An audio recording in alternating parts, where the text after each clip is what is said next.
trato os outros da forma como gostaria de ser tratado ou os outros vão te tratar da forma que tu permitires? Já pensaste nestas duas questões?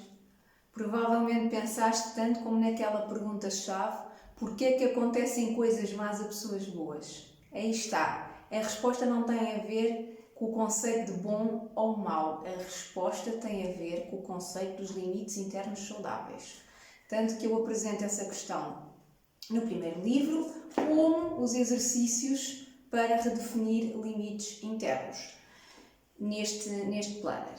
Então, a resposta tem a ver com o seguinte.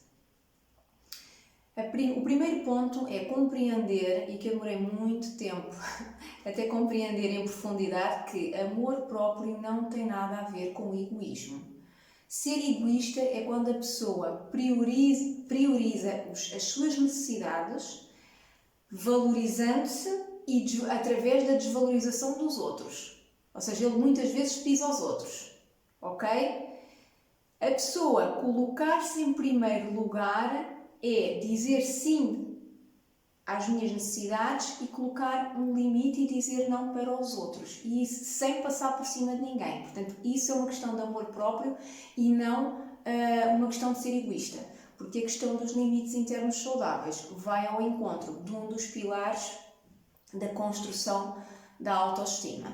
E eu gostaria muito que alguém me tivesse explicado esta questão, porque eu hoje compreendo como é que eu me prejudiquei em tantas situações na vida, nomeadamente no local de trabalho, porque eu era a boazinha que muitas vezes parava o que estava a fazer para ajudar os colegas de trabalho, porque eu tratava os outros da forma como gostaria de ser tratada. E, portanto, não tinha a mínima noção de que muitas vezes prejudicava-me por falta de conhecimento, por falta de consciência e por ser boazinha demais. E por falta de limites internos saudáveis. Então, a questão provavelmente, neste momento, deve estar a pensar: ok, aqui está o motivo porque é que eu muitas vezes ajudo a pessoa A, B, C ou D e eu, em troca, quando preciso de alguma coisa, não tenho o mesmo retorno e ainda fico magoada com isto. Porquê? Lá está, trato os outros da forma como gostaria de ser tratado. E isto é um grande erro. Porquê? Porque eu sou eu e o outro é o outro. E o outro tem uma forma de... Lá porque eu gosto da cor X não quer dizer que o outro também goste. Portanto, isto é pode ser classificado como uma crença ou uma verdade que foi contada e que não corresponde à realidade. Não sei se esta questão começou na altura dos tempos escolares pequeninos, pelo menos na minha geração anos 80, em que não, tem que emprestar a borracha ao coleguinha, porque senão é egoísta. E, portanto, muitas coisas nos são ensinadas que depois levamos para a vida adulta e nos prejudicamos muitas vezes sem a mínima consciência de que estamos a fazer algo que nos está a prejudicar e nós, na nossa boa vontade, julgamos que não. Ainda estamos a ajudar o outro, quando, na verdade, os outros vão nos tratar da forma que tu permitires. E este capítulo também vai ao encontro do capítulo de gestão do tempo, porque a grande chave para gerir o tempo também está na questão de me priorizar, porque se eu não sei gerir o meu tempo, como é que eu vou conseguir, por exemplo, gerir equipas de trabalho? Começa por aí. Outra coisa, a questão para conseguir gerir o tempo de forma saudável, a pessoa tem que aprender a dizer sim às suas prioridades e dizer não a situações que ocorram em cima da hora, porque tem que perceber o que é que são tarefas importantes e urgentes e prioritárias e o que é que não é prioritário e o que é que não é urgente. E isso está tudo no curso, tanto como no planner, e eu gostava muito de falar aqui de um ponto em que diz: primeiro estou eu e depois vêm os meus limites. Então, se eu devo focar-me em mim, onde é que fica a fronteira com os outros, não é verdade? Exatamente. Nós temos que aprender a ter um filtro através dos nossos limites internos. Porquê? Porque os outros juntam-se a nós pelas afinidades. Muitos são referências para o nosso sucesso. Poucos estão a caminhar ao nosso lado e a torcer por nós. Alguns aparecem para nos melhorar como pessoas, outros têm que ser barrados à porta da nossa vida. E portanto isto tem que se tomar muita atenção, porque eu perdia muito tempo com situações e pessoas que não me agregavam absolutamente nada e não me levavam a qualquer tipo de lugar. E eu era a boazinha, estava sempre disponível para toda a gente, fazia favor a toda a gente, lá está, trato os outros da forma como gostaria de ser tratado, e na verdade é que eu nunca recebi o tratamento que gostaria de ter recebido.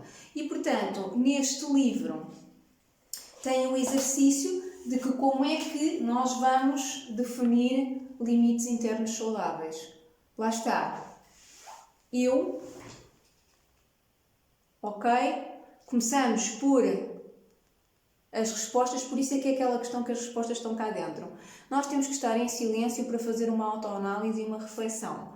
E, portanto, eu preciso de perceber quais é que são as minhas necessidades, perceber quais é que são os meus valores, ir ao encontro da minha identidade para conseguir definir limites. Isto tem muito a ver com a questão da autoestima na prática. E, portanto, tenho aqui as perguntas-chave que a pessoa tem que começar a refletir, tem que tirar uma tarde só para ela, deixar de ouvir o A, o B, o C e o D, porque não é que nós não devemos de ouvir as pessoas.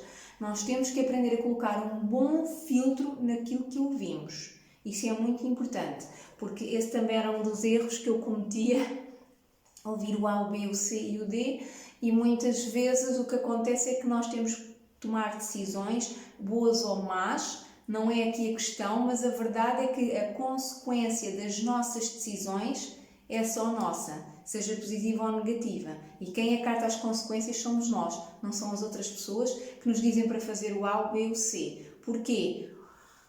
Porque uma coisa é sugestão ou opinião, outra coisa é aquilo que nós queremos para nós próprios. Para não me dispersar do tema, deixo-te a questão de que o que é que tu achas? Achas que devemos tratar os outros da forma como gostaríamos de ser tratados, ou os outros vão nos tratar da forma como nós permitirmos?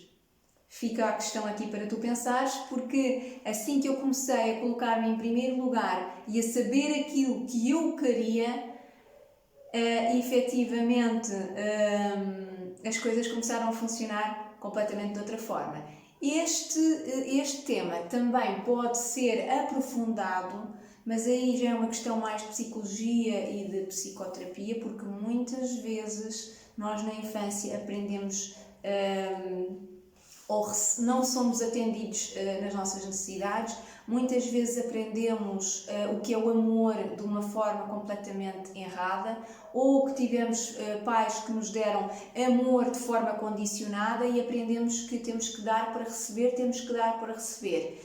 E portanto isso são questões que muito profundas, estou aqui apenas a dar umas pitadas, de que aí sim aí vai ter que ser com bastante autoanálise, com ou sem ajuda, mas a pessoa tem que ganhar uma consciência de que acontece isso e ter uma autoconsciência de que muitas vezes está a ser boazinha para ser aceite de forma inconsciente. Portanto, isto é um tema bastante complexo, mas que eu queria muito deixá-lo de uma forma simples, objetiva e concreta para que tu pensasses no assunto.